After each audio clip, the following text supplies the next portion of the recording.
Tyler Glasnow had a few of his pitches going today, certainly. The fastball, the slider, the curveball. There was the slider. Ooh, there's a good hook.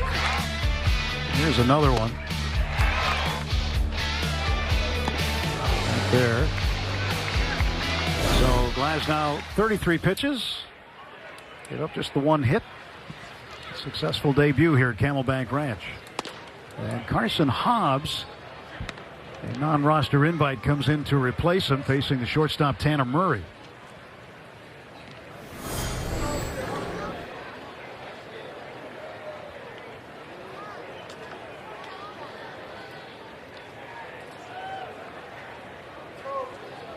And this one fouled away. Hobbs out of Samford University, which is located in Homewood, Alabama. 11th round pick of the Dodgers in 2023. Carson Jennings Hobbs.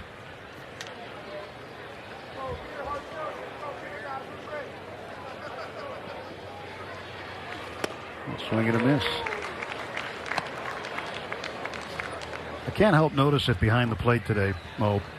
Evan Johnson, the home plate umpire, when he gets into a certain part of his stance, the gentleman with the sombrero sitting in the second row, it kind of looks like their umpire's wearing the sombrero for a moment.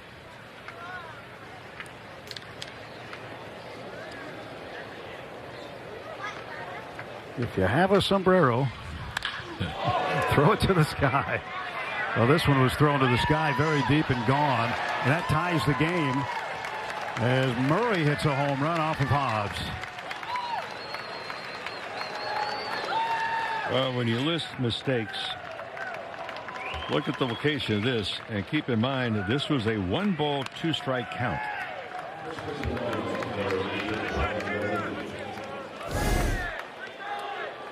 One and two, gone.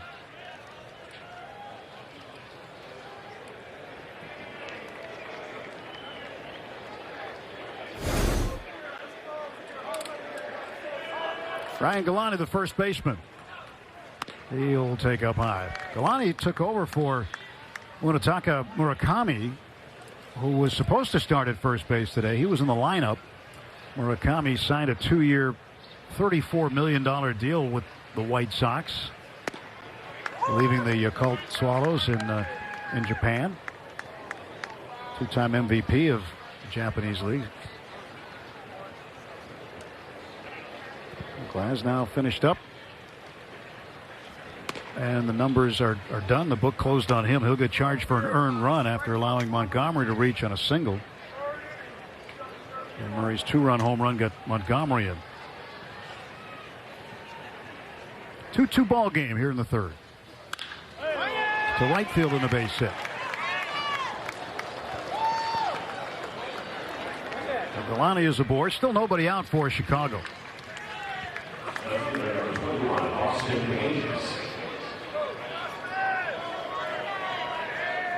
Hobbs will now face the top of the White Sox order, Austin Hayes, with Kyle Teal on deck, the catcher.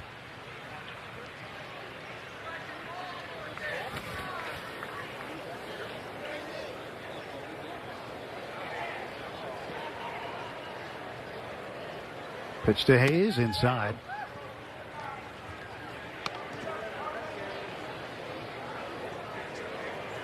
One of those things with the sombrero, Mo. Now that I've seen it, I can't unsee it. No, but a bright sunshiny day, it's casting a pretty good shadow. Stay out of the sun. 1 ball, 1 strike. A busy day for the Dodgers fundamentally today. One of the things that they worked on. Oh, there it is. Let's tell you that in a minute. That is some hat right there. It's a big-time sombrero.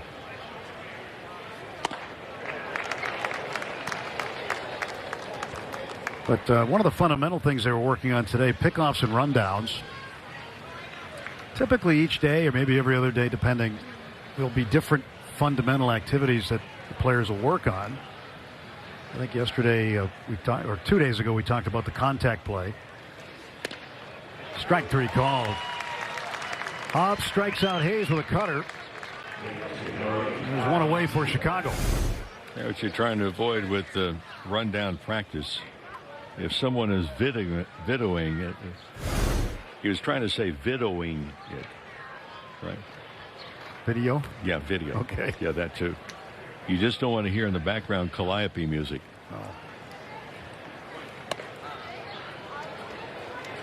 They're working in first and third situations, which way the pitcher's going to go when he comes off the mound. And there's a rotation in the practice because a rundown that is executed properly can really save a lot of shenanigans on the bases for you. That ball is smacked to right field and deep, and that's going to be off the glove of Call into the wall. And into third base, Galani. And a double for Kyle Teal.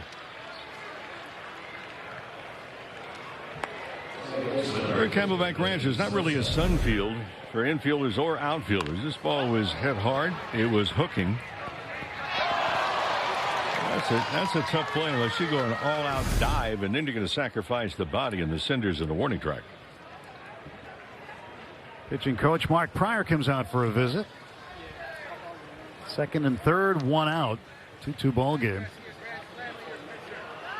Again, the pitchers put in a lot of work. The base runners too, and the fielders today on those pickoffs and rundowns, cutoffs and relays. Certainly something they work a lot on as well. Didn't necessarily do that today, but it is one of the major things that they will work on a few times in spring training.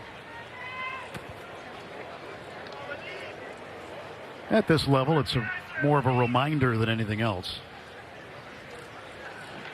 At this stage of their careers, they know how to do it. It's just a matter of physically going out there and doing it. Amin Sosa looks at a pitch down low. I think the biggest thing too, Tim, is to get into the spot. Yes, they know how to do it, but you work on it so it does not require a thought process. It's automatic. And rundowns also include outfielders, because they've got to come in. If that rundown takes 3 or 4 throws, you may have to back up and take over a position at a base.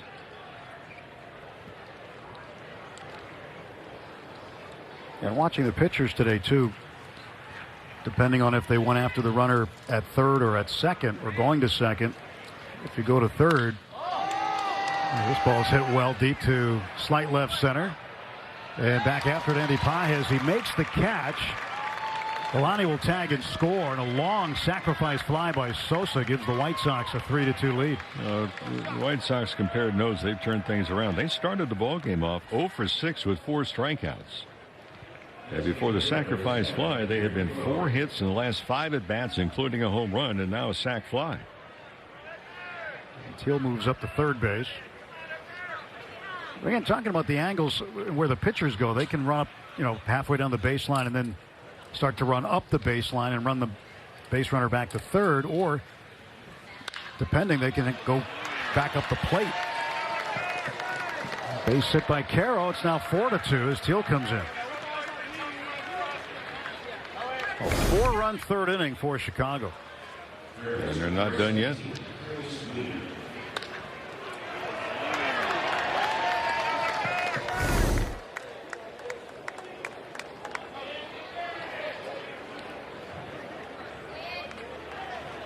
Third baseman Curtis Mead now will take a turn. 2 down.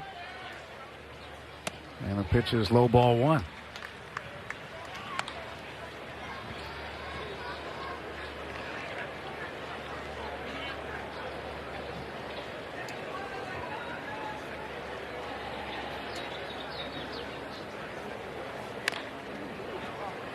One and one.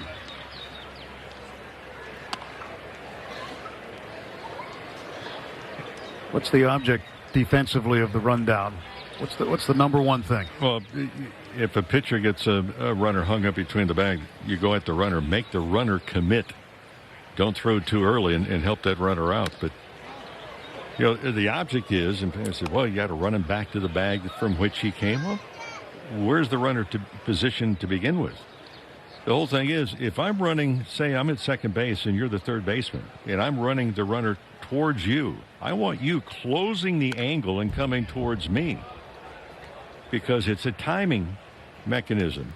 And if we time it right, there's no way that runner can stop, turn around, go the opposite way if you're closing in on the other side and I throw you the ball at the right time. But while you're coming towards me and I'm coming towards you, someone has to be filling in at second base and third base as well. 2-2 to Meade. So the least throws possible, too, right? Yes. One throw, maybe. If you have a rundown and it resembles a zip code, it's not good.